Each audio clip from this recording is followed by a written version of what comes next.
जर विचार करा, तुम्ही नवीन मोबाईल घेतलात, मोबाईल घेतल्यामुळे तुम्ही पण लय खुश आहात, घरचे वातावरणही खुश आहे, घरचे सगळेच आनंदात आहात, पण पुढच्या 1-2 आठवड्यामध्ये तोच मोबाईल हरपतो आणि तुम्ही दुःखी होऊन विचारात पडता, मोबाईल कुठं गेला असेल, कुठून चोरीला गेला असेल. पण थांबा, असं होऊच नये म्हणून आज आपण अशी एक सेटिंग बघणार आहोत जी आपल्याला आपला हरपलेला मोबाईलही परत सापडून द्यायला मदत करेल. चला तर मग सर्वात आधी एक आनंदाची बातमी देतो. आपल्या चॅनलवर 5000 सबस्क्रायबर्स पूर्ण झालेले आहेत आणि येत्या काही दिवसामध्ये 4000 वॉच टाइमही पूर्ण होत आहे. तर हे सगळं तुमच्या सपोर्टमुळे शक्य झालं आहे. असाच सपोर्ट कायमस्वरूपी ठेवा. तुमची प्रत्येक लाईक, कमेंट आणि शेअर मला प्रेरणा देतं आणि व्हिडिओ बनवायला भाग पाडतं, म्हणून तुमच्या सर्वांचे मनापासून आभार मानतो. चला तर मग व्हिडिओला सुरुवात करूया. मोबाईलच्या स्क्रीनवर आल्याच्या नंतर आपल्या मोबाईलची सेटिंग ओपन करायची आहे. सेटिंग ओपन केल्याच्या नंतर खाली स्क्रोल करायचं आहे. खाली स्क्रोल करून MI अकाउंट या पर्यायावर क्लिक केल्याच्या नंतर तुम्हाला साइन इन पेज ओपन होईल. साइन इन साठी तुम्हाला फोन नंबर, जीमेल ID किंवा Xiaomi अकाउंट ID पाहिजे. जर तुम्ही याआधी अकाउंट क्रिएट केलेलं नसेल तर तुम्हाला क्रिएट अन अकाउंट वरती क्लिक करायचे आहे. क्रिएट अन अकाउंट वरती क्लिक केल्याच्या नंतर ईमेल ID, पासवर्ड टाकून टर्म आणि कंडिशन ॲग्री करायचे आहेत आणि क्रिएट अन अकाउंट वरती क्लिक करायचे आहे. या प्रकारेही तुम्ही अकाउंट क्रिएट करू शकता. आणि दुसरं म्हणजे साइन इन विथ गुगल वरती क्लिक करायचे आहे आणि जीमेल ID सिलेक्ट करायचा आहे.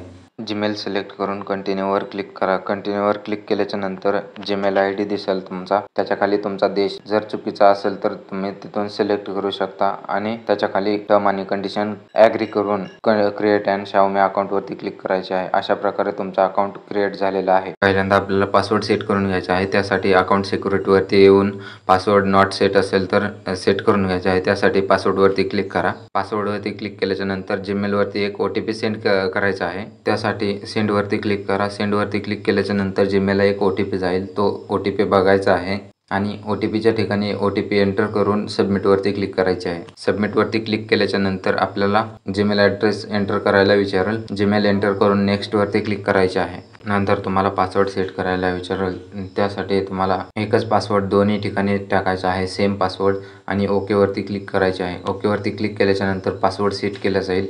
पासवर्ड सेट केल्याच्या नंतर बॅक यायचं आहे. नंतर डिव्हाइसेस मध्ये जायचं आहे. माय डिव्हाइस मधून आपलं डिव्हाइस सिलेक्ट करायचं आहे. डिव्हाइस सिलेक्ट केल्याच्या नंतर फाइंड डिव्हाइस ऑफ असेल तर ऑन करायचं आहे त्याला. त्यासाठी फाइंड डिव्हाइस वरती क्लिक करायचं आहे आणि ऑफला ऑन करायचं आहे. नंतर आपल्याला थोड्या परमिशन मागन, त्यासाठी त्या सगळ्या परमिशन ऑन करायच्या आहेत आणि ग्रांट वरती क्लिक करायचं आहे. ग्रांट वरती क्लिक केल्याच्या नंतर आपल्याला पासवर्ड विचारेल. तिथं आपण जो पासवर्ड सेट केलेला आहे तो पासवर्ड एंटर करायचा आहे आणि ओके वरती क्लिक करायचे आहे. ओके वरती क्लिक केल्याच्या नंतर फाइंड डिव्हाइस ऑफ आहे ते ऑन होईल. चला तर मग अशा पद्धतीने आपल्या मोबाईलची गरजेची सेटिंग पूर्ण झालेली आहे. आता पाहूया मोबाईल हरवल्यानंतर तो कसा शोधायचा, त्याचं लोकेशन ट्रेस कसं करायचं आणि गरज पडल्यास त्यातला डेटा डिलीट कसा करायचा. त्यासाठी क्रोमवर येऊन i.emi.com या वेबसाईटला जायचं आहे. कारण माझ्याकडे Redmi Note 8चा मोबाईल आहे म्हणून मी या वेबसाईटला जात आहे. तुमच्याकडे जर दुसरा कोणता मोबाईल असेल तर तुम्ही त्या वेबसाईटवर जाऊ शकता. नाहीच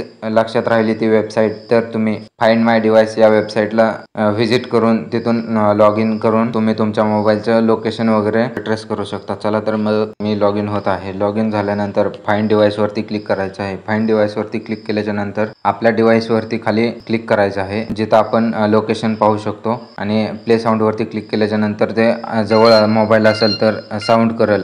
तुम्हाला आवाज सापडायला मदत होईल जेणेकरून तो मोबाईल आवाज करेल. लोकेट वरती क्लिक केल्याच्या नंतर तुम्हाला तुमच्या मोबाईलचं लोकेशन दिसेल. त्यातून तुमच्या मोबाईलचं लोकेशन ऑटोमॅटिकली ऑन होईल आणि तुम्हाला लोकेशन दिसेल. त्याच्या खाली तुम्हाला लॉक मोड दिलेला आहे. तिथून तुम्ही मोबाईल लॉक करू शकता. इरेज डेटा वरती क्लिक केल्याच्या नंतर तुम्हाला ते डेटा, तुमच्या मोबाईल मधला डेटा कम्प्लिटली डिलीट करायचा असेल तर तुम्ही इथून पण करू शकता.